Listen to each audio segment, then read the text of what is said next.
as humans, we tend to carry everything from our past and we look at every situation with that past experience lens. So, dropping that baggage of that past experience, if we can attempt to look at with a new set of perspective, meeting the person where they are in that moment and being okay that there is disagreement. Welcome to Safe Space Made Simple, a practical podcast that guides clinical leaders and healthcare managers to create trust and support with their teams. I'm your host, Trace Hobson. Join me for weekly interviews, practical tools, and inspiring transformational stories of bringing people together in healthcare. Now, let's dive in. Hi, everybody. Welcome to another episode of Safe Space Made Simple. I have an incredible conversation with Rekha Radhakrishnan on our show today. Rekha is a professionally certified coach from India and also is one of the founding members of Under the Bodhi Tree. On today's show, we talk about a wide range of issues in organizational coaching, especially as it relates to emotions in the workplace and whether or not they are something that we need to lean into or not. This is a very relevant episode for anyone who's trying to understand how to process emotions in a really stressful environment. So without further ado, let's get right into the show.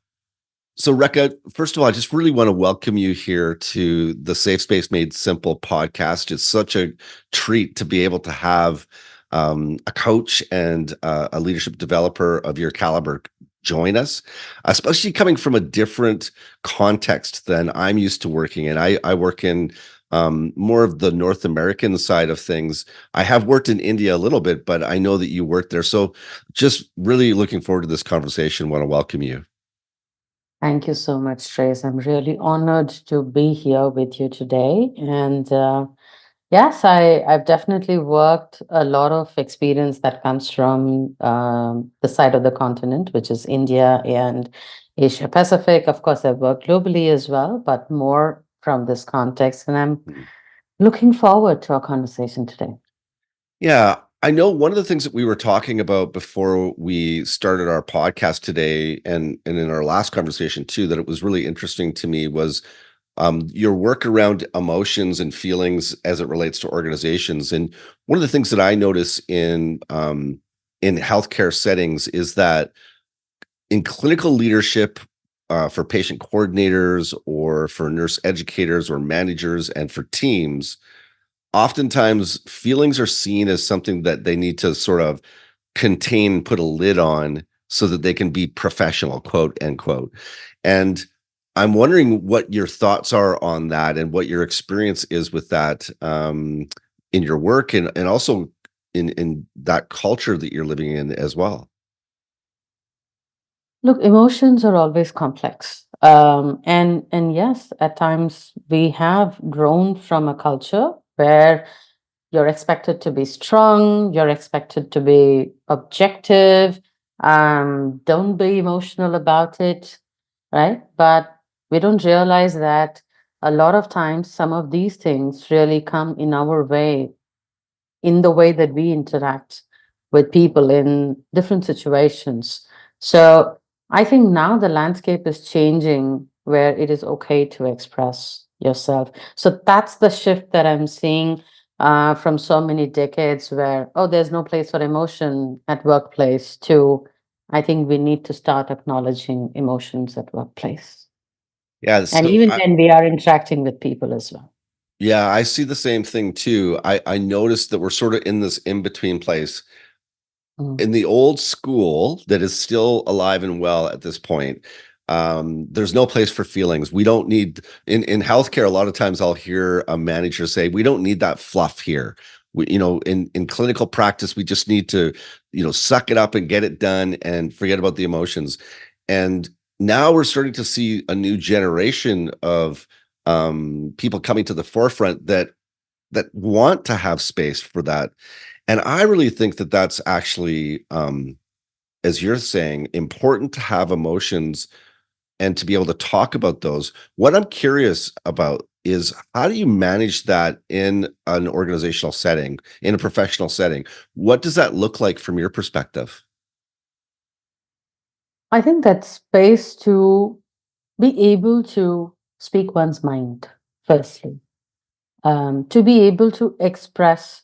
And a lot of times, what people are finding the lack is to somebody to just hear them out. Mm. People are not looking for solutions. People are not looking for, oh, something needs to be fixed for me always. It's not a problem solving thing that they're looking at. If they are looking to really solve something, they'll come and ask you, hey, I'm stuck and I don't know what to do about it and I need a solution around it. But most of the times, I've really noticed that people really appreciate when they are heard and seen Mm. through their voice. So I'm curious, how are you creating a safe space for people to take that kind of risk emotionally and relationally in your work? It's okay to have uncomfortable conversations. We really, I've seen in the past that, a lot of people, we were not very comfortable to have those uncomfortable conversations. Mhm. Even at workplace, it's okay maybe at times if you're having a casual conversation, it's okay to talk about. But in formal conversations, it was not so much out there before. But now, that safe space is it's okay to have comfortable conversations. It's okay to talk about things that you feel okay about, that you feel don't okay about. And sometimes you just need to voice it out, and that's enough. And in my own experience, in doing a lot of transition projects, when we work with employees and people and leaders, sometimes they just say that, thank you for listening to me. So I remember when I grew up as a child and moving towards my corporate life and in the adulthood life, my father used to always say, learn to listen. And I think I took that way more seriously. So, have you what kind of experience do you have with environments that are really busy and chaotic?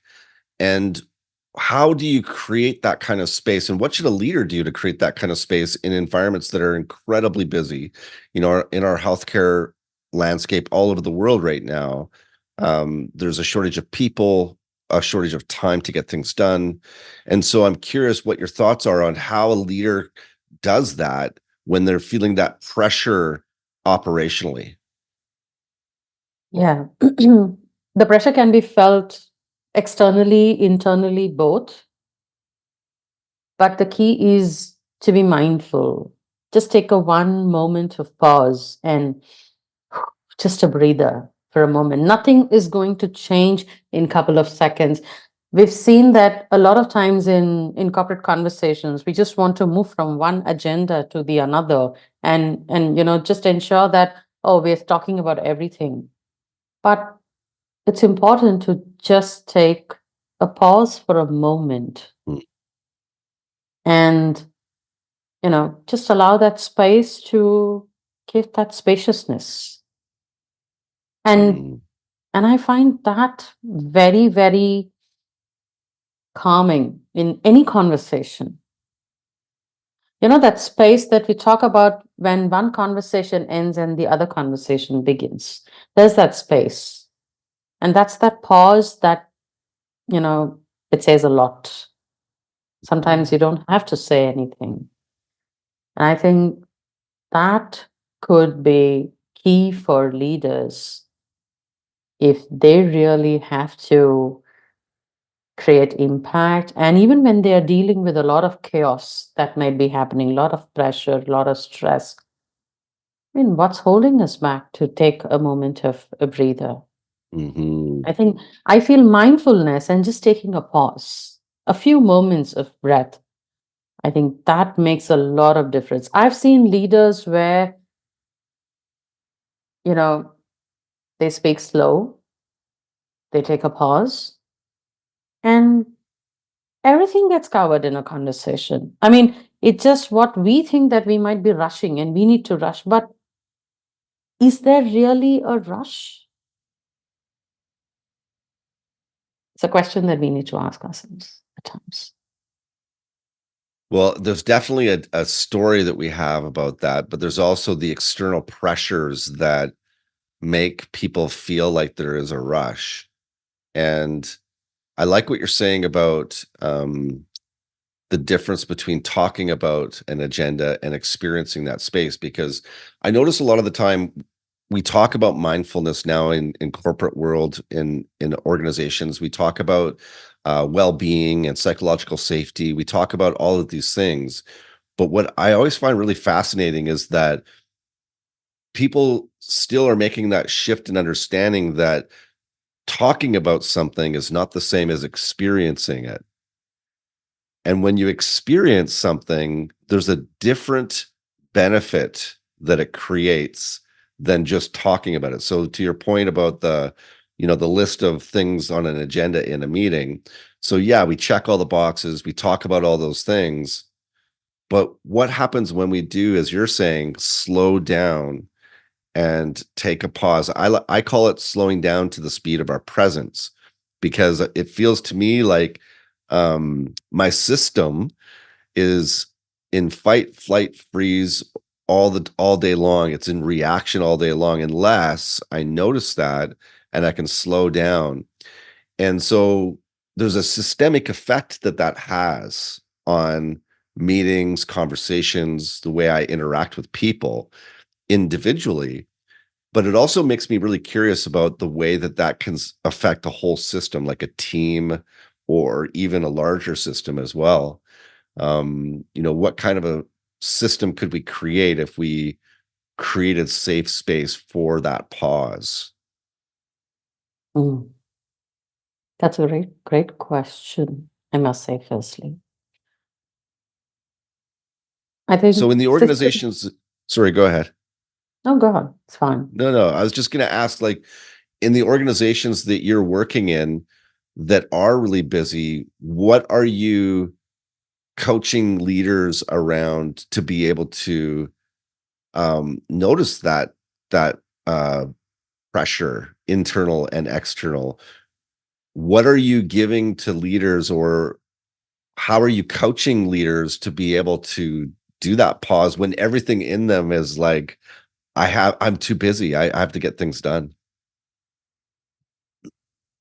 Firstly, I think leaders are becoming more open to the idea of pausing, um, open to have open conversations, being okay to reflect with their own teams as well, with their own groups as well. Because a lot of times, they're working very tight towards deadlines, working towards achieving goals. But I'm glad that I'm seeing leaders coming forward and saying, I think we need to have some thinking time together, Mm, a dedicated time where we are just expressing, thinking, and reflecting mm, as a team or even as a group together when we are working. A lot of leaders that I have been coaching, they've seen the difference when they have open conversations with their team members, mhm, whether it's individually or even as a team together.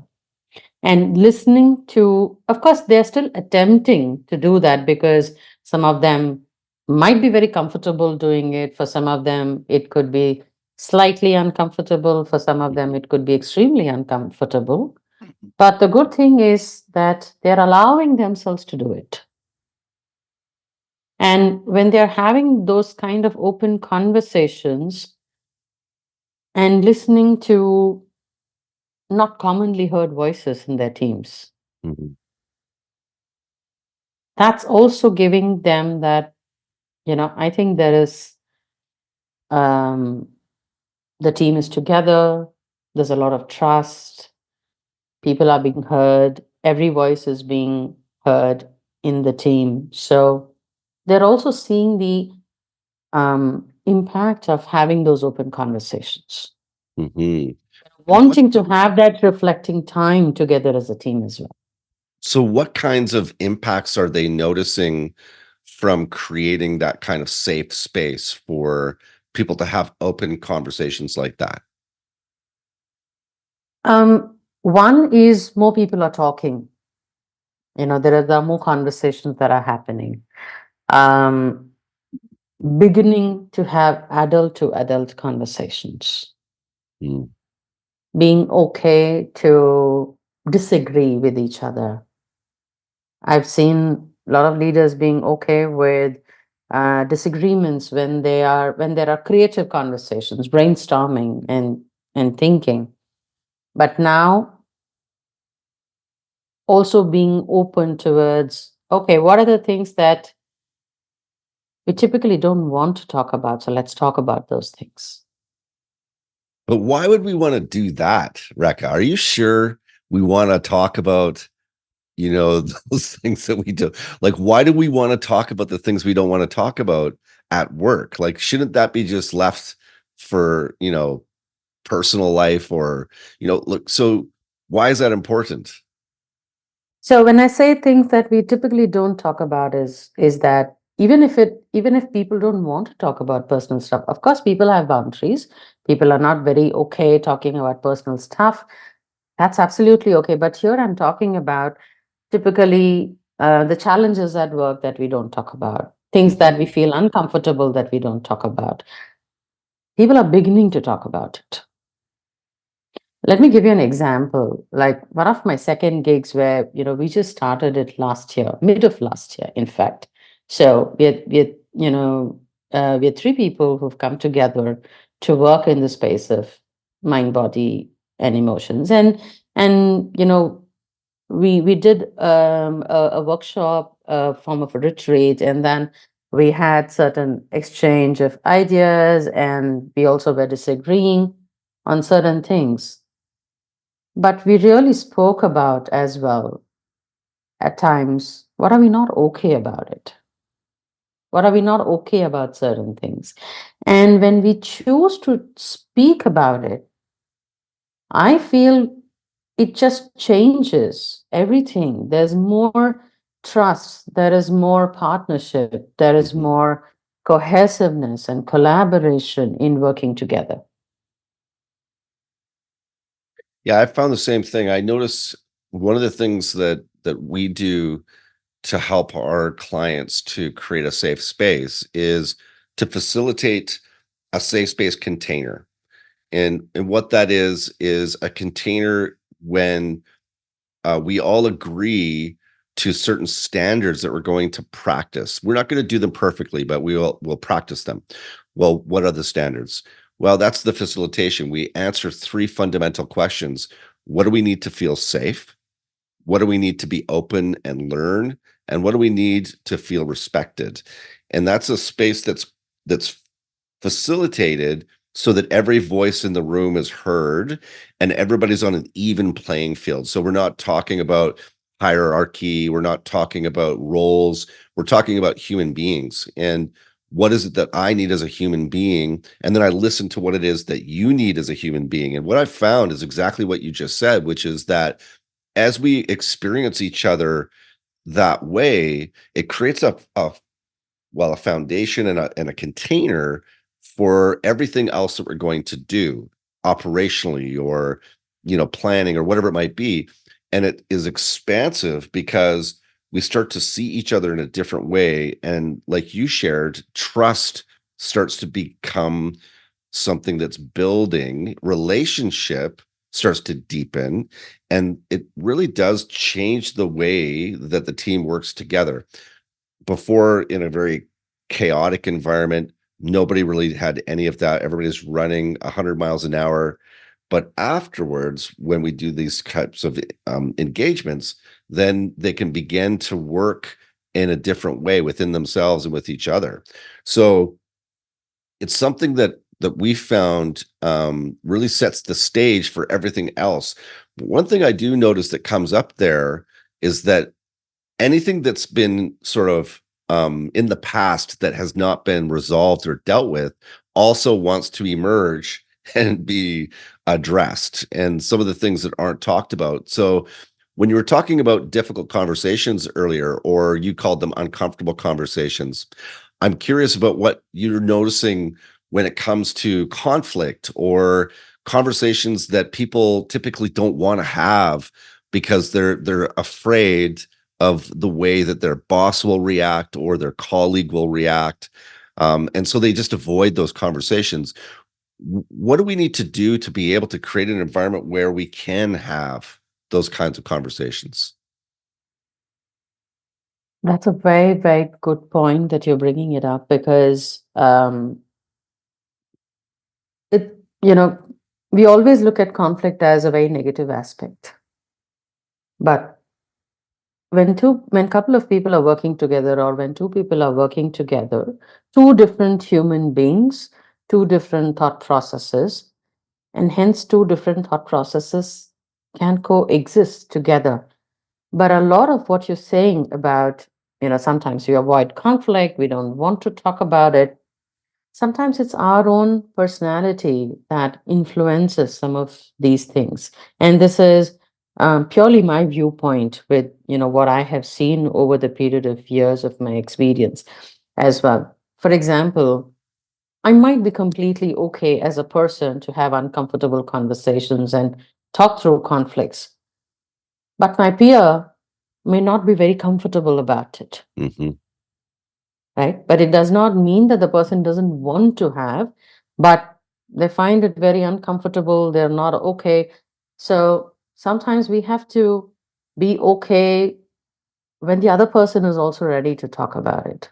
Right. Because So we timing. don't, yeah, one is timing. Two, are we going to judge each other when we are going to talk through it? Right. That's running behind mind. Oh, what is this person going to think about me?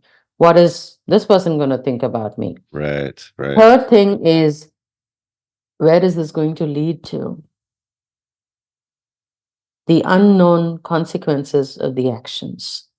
Mhm.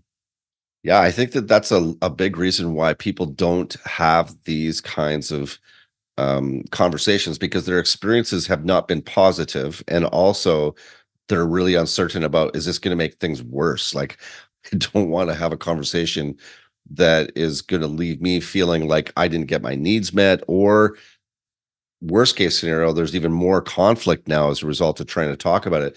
So I really feel like there needs to be again a safe space container or a framework that that conversation can be on top of, so that we have an agreement about the way we're going to show up together.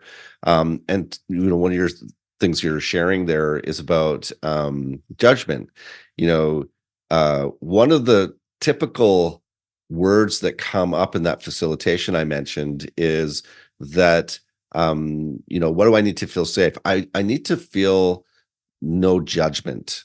I need to feel like I can be accepted for who I am. And that's a really fundamental one that comes up in all of our facilitations all the time.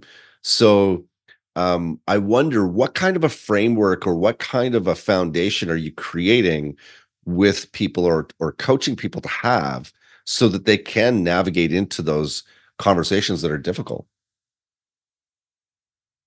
So the first is separating the situation and the person. Mm, Number two, managing your own emotions first. Because, when we sense that there is a conflict, and, when we need to have difficult or uncomfortable conversations, there are a lot of emotions that are also going on within ourselves. mhm, And what is more, of course, managing one's own emotions are important, but having a difficult conversation does not give a liberty to speak any way anybody would want. Because mhm, if somebody would speak to you in a not nice way, nobody's going to like it, right? And vice versa as well. So acknowledge your emotions that you're feeling in this way about this situation.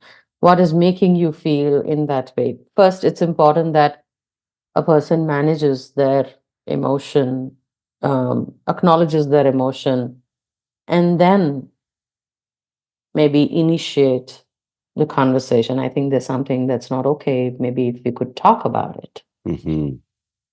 And keeping it a two-way conversation, acknowledging each other's thoughts and viewpoints, and not bringing our previous experience of biases along with us as a baggage. Mm-hmm. We carry, as humans, we tend to carry everything from our past. And we look at every situation with that past experience lens. So dropping that baggage of that past experience, even if it is with the same person, and looking at it, trying to look at it. I wouldn't say that, it's perfectly possible or it is fully possible. Sometimes we make mistakes, it might not be possible. If we can attempt to look at with a new set of perspective, meeting the person where they are in that moment, and being okay that there is disagreement. Mm-hmm. Yeah, it's okay to one of the words that comes up is acceptance, like I mentioned. And with acceptance, it's a distinction to understand just because I accept you doesn't mean that I agree with you. And it Yeah, may not even mean that I like what you're doing, but I can accept you. And this is one distinction that can come forward in the kind of space you're describing. I'm curious, what's your process for setting a boundary? Like when you are setting a boundary with somebody or you coach your clients to do that, what kind of a process do you take them through? sure. So just to extend a bit, in the last piece that we are talking about is, and if we don't agree on one thing, is it possible to at least arrive at a common ground where two people can take two steps together to arrive at that common ground, essentially? And that is also a boundary that we are creating in that conversation. Right. Now, when we look at boundaries, boundaries doesn't always means physical boundaries, right? We talk about good touch, bad touch. Then there are emotional boundaries, and then there are relationship boundaries. We all play different roles in our life. At work, we play different roles of a subordinate, a team member, a manager, leader, peer, friend, whatever. Every role has a boundary on its own.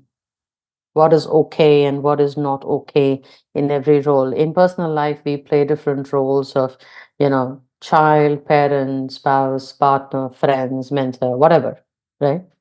And every relationship also has a boundary in terms of what is okay, what is not okay, and sometimes in that process, it is also being able to say no and being able to receive no. That's a really Because tough one. I'll tell you yeah, something, Rekha. I think that that's a really tough one because the people that well, so first of all, I'll speak for myself. I noticed for a long time as an executive leader, a manager in urgent cultures that I didn't really feel like I could say no. I felt responsible for everything. And so it was just a huge revelation for me to learn the skill you're talking about where people were coming at me from all directions. I have 150 people reporting to me and they're asking me to fix problems. We're putting out fires. It's like all hands on deck all day long. And then I had learned that skill that you're talking about and I realized that I could ask for what I needed. You know what? I need 15 minutes to go into my office and close the door. I need or the answer is no, to be that and that felt so dysregulating for me to be able to do that at first. Like that felt physically difficult. Like I felt like I was doing something wrong or I felt guilty when I wasn't able to or do what somebody wanted me to do. And now I work with people that have devoted their whole lives to caring for others in healthcare in different roles. And I know I hear this theme over and over again where people, they're sharing, "Man, I don't really feel like I can have boundaries or I can say no. I'm doing this all the time." So what do you suggest for somebody to deal with that inner world that makes it hard for them to say no and a bit dysregulated? Very interesting. And typically, in the healthcare or the the clinical segment, it is a form of a service industry that we really look at it. And customer centricity is very important there. So people or patients are coming to you for a service, and you typically sometimes cannot say a no as well. But it is important to ask that who needs to say no here? You as a Mm, person might not be okay to say a no, but as a clinician, or for example, as whatever role that you're playing, can that role say a no? Yes, of course it can, mhm. because the role that you're playing there has certain limits around it Right. also, on what is possible and what is not possible to be, that can be offered. Mm, And sometimes, and I've noticed this a lot of times, that people see themselves as the roles and not that they're right. playing that role. I'll give you a small example, and I'm going to take this example from the Hindu mythology, the Mahabharata. Okay. And there is the Kurukshetra war, which has already begun. And so there is this war between Kauravas and Pandavas. I don't know if you've read Mahabharata or seen in television or whatever episodes that we call. Bhishma, who is the great grandfather of the Pandavas and Kauravas, who are part of the same family, but they are waging war against each other's, their siblings as well. So Bhishma is part of the Kauravas fighting for them as their leader in war, and his great grandchild, who's one of his favorite, you know, uh, grandchilds, which is Arjuna. So Arjuna's mother, before a day before the war, she tells him, "Go and seek blessings from your pitama," which is, like a grandfather like figure that we talk about. And you know, Arjuna is in dilemma, saying, "I'm going to go there. I don't know whether what I'm going to get, or whether I'll be able to even meet him, whether he'll be willing to meet him or anything." So he goes and he meets Bhishma, and Bhishma says, "Well, son, I can give you my blessing as your great grandfather, but not as the leader of this army. If you've come to meet me as a grandson, I will bless you. But if you've come to meet me as a warrior, I will not bless you." So I think it's time that we start demarcating what role are we playing in a particular situation. Hmm.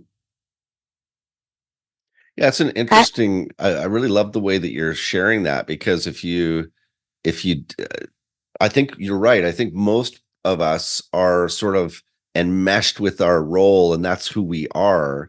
But I love the way that you're distinguishing that and pulling that apart so that if I'm saying no, if somebody comes to me with a request, I can say, listen, as a human being, I would love to be able to do this.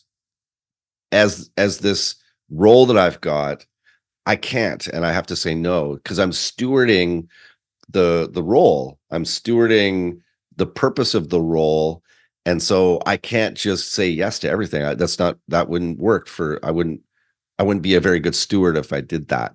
I think the other thing that it does that's really cool is that, you know, it's a lot like the oxygen mask in the airplane when they tell you if there's an emergency and you're with little kids, put the oxygen mask on your face first not on theirs. And I remember the first time I heard that, the first flight I had in my early 20s, I've got 3 daughters, and I thought, I wouldn't do that. I would put the mask on them first until I got a bit older and I realized, oh, if I pass out, I'm not going to be able to help my kids. And I could become a danger to other people if I don't actually take care of myself first. So put the oxygen mask on you first and then on your kids. That way you're aware of what's going on. You're able to be um, part of the help instead of a part of the problem, a part of the solution rather than part of the problem. So I think that that's exactly the same thing that provides what the way you're describing it. If I can separate myself from the role, it gives me a little bit of oxygen and it takes care of me first so that I can be of service and show up in my life in the different roles I have. Yeah, absolutely. Typically, leaders or managers face challenges when, team members come and talk to them, performance reviews, promotions, right? And that's where all these difficult conversations and a lot of things keeps brewing up. And I I do ask my leaders, as a leader, what is it that you need to do and you can do and you cannot do? Mhm, As a human being, you might want to promote everybody. Nothing is holding you back. mhm. But as a leader, you do have some limits. Yeah. You know, Rekha, it makes me really curious what your thoughts are. We've been talking so far about sort of the individual actions and decisions and choices and inputs systemically, whether I'm talking about, regulating my own nervous system or I'm with one other person and having a conversation. So I'm curious what you notice about the larger system because obviously in India, in Canada, in the United States, all over the world right now, we have healthcare systems that are really breaking down. And so we have large systemic problems. And I'm curious what your thoughts are on how we actually move the needle on those things or have transformation actually happen that's sustainable and systemically bringing some healing,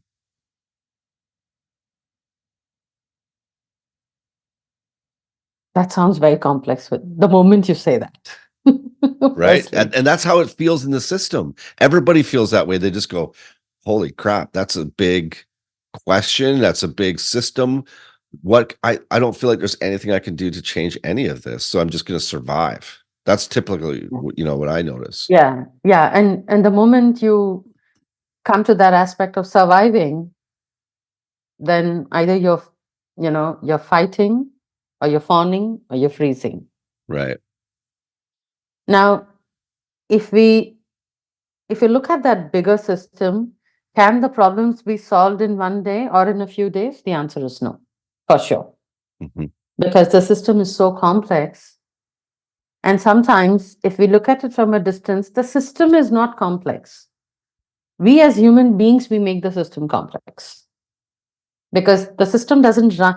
The system, if it was only machines, then everything would be fine.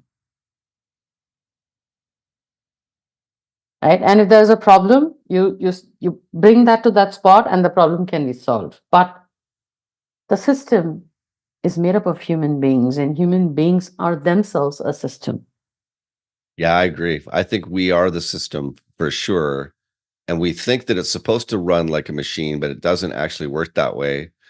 I Yeah. feel like we have our eyes on the wrong thing. Like I think we're trying to look for, efficiencies and all those things that are important, but we're sort of putting the horse before the cart, so to speak. Like we gotta actually, what's the humane systemic invitations that are there? And I feel like one of them, we've been talking a little bit about them in a sort of a roundabout way, which is really strong, healthy relationships. Like, what Yeah. would that be like as a systemic effect if we focused on that as a priority in the organization to have open, vibrant, vulnerable relationships where we supported each other and walked together shoulder to shoulder as human beings, all working together? Like, I don't know. I just think, man, that would change things in some fundamental ways, I believe. I totally agree with you. And I wish that could really happen, right? Um, but what I feel is that is only possible if at every layer the change comes in. For example, we work in an organization, then there are departments, then there are verticals, then there are sub teams under that, then there are, more team members below that, and they're, you know, coming from the top to bottom and from bottom to top. So there are so many layers. And when people are working in so many layers, within a system, there is a subsystem. And people are also coming from their own family systems as well. So it makes it even more complex. But at the same time, I feel there is a ray of hope that, that makes people think that, okay, it is not impossible, but if it is possible, if everybody takes a few small steps Hmm. and really embodies that within them.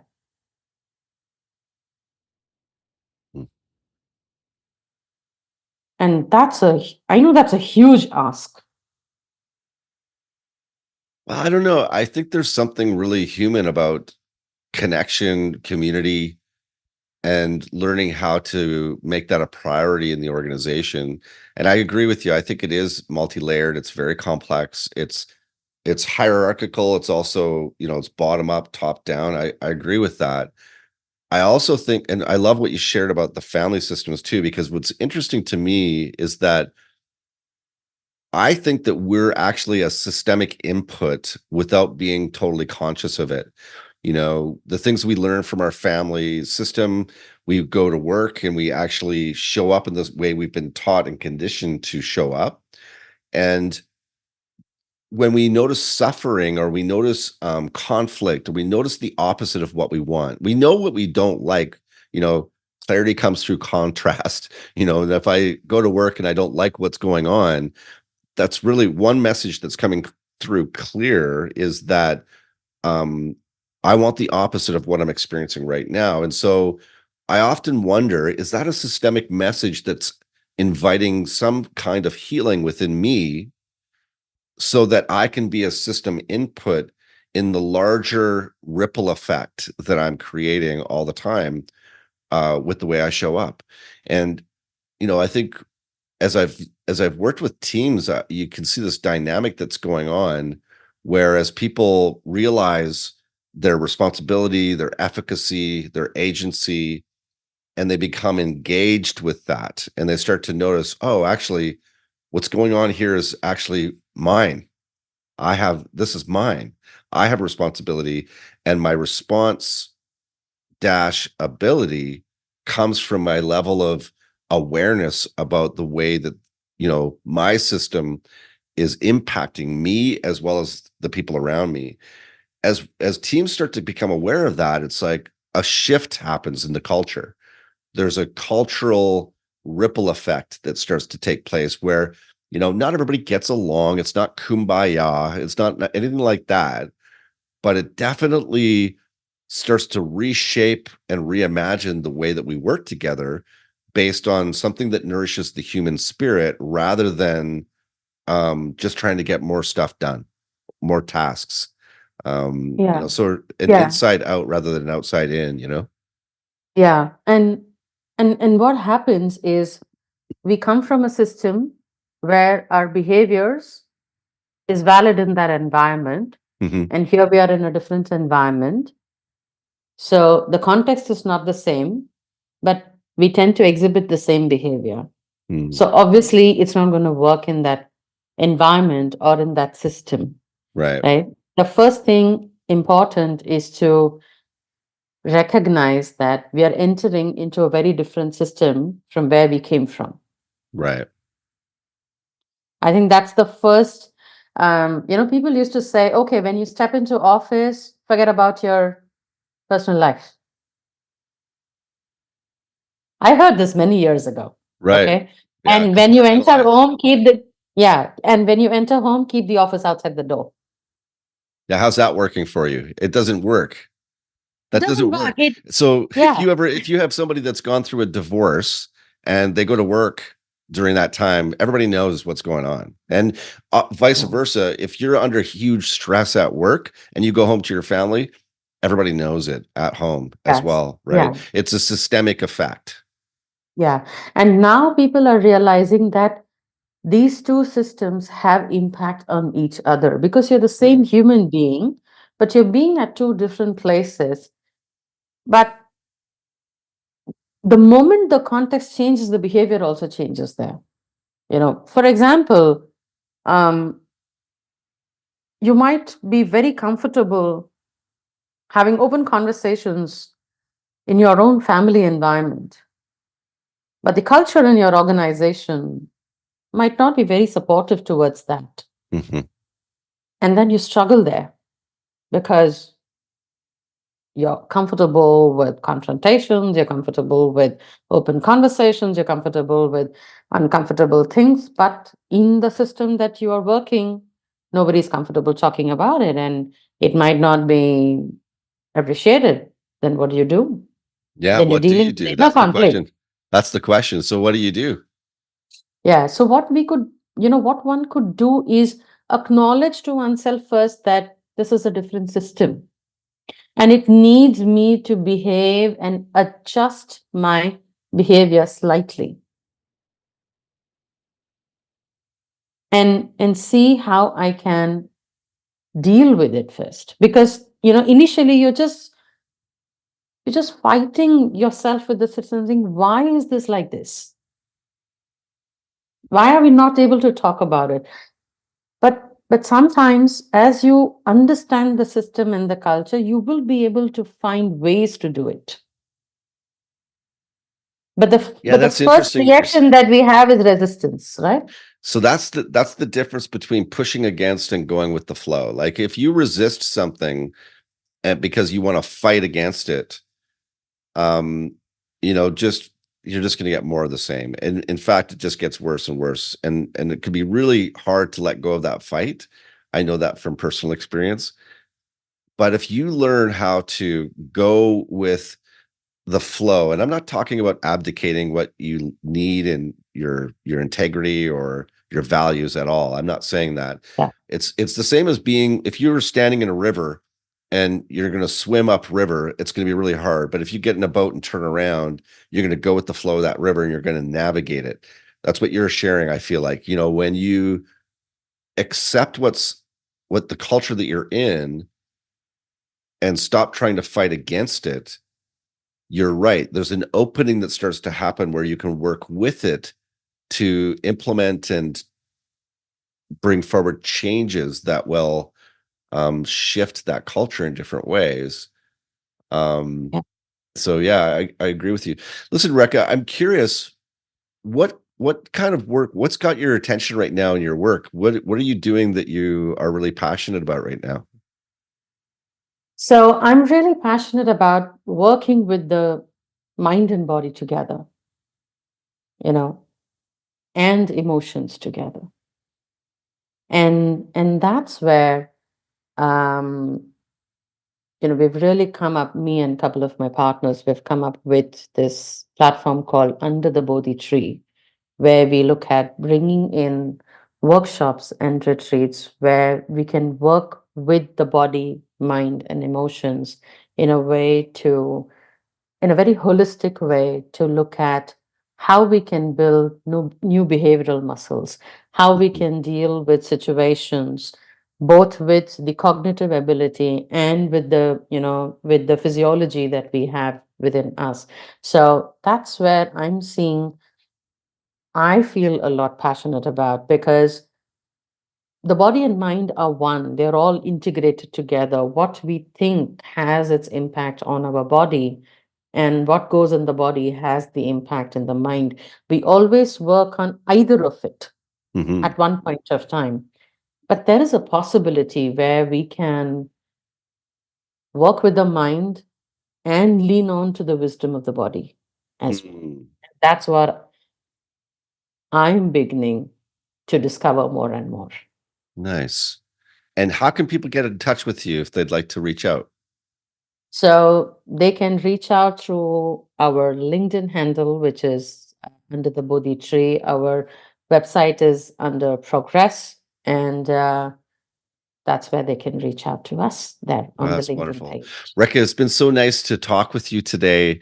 And I wish you all the best in your business and in the work that you're doing in the world. Thank you so much, Trace. And it's been an honor here to be with you in this conversation. Yeah, you're welcome. Thank you so much for listening to the show. And if you have any questions or comments, please feel free to reach out to me on LinkedIn. I look forward to connecting with you either online or in one of our programs. And until then, remember to be a safe space. Thank you again for getting to the end of this podcast. And if you enjoyed this and you found that there was value in it for you, my invitation is for you to subscribe for future episodes that come out weekly on Tuesdays. Thank you again, and I'm looking forward to being with you next time. Now remember to be a safe space.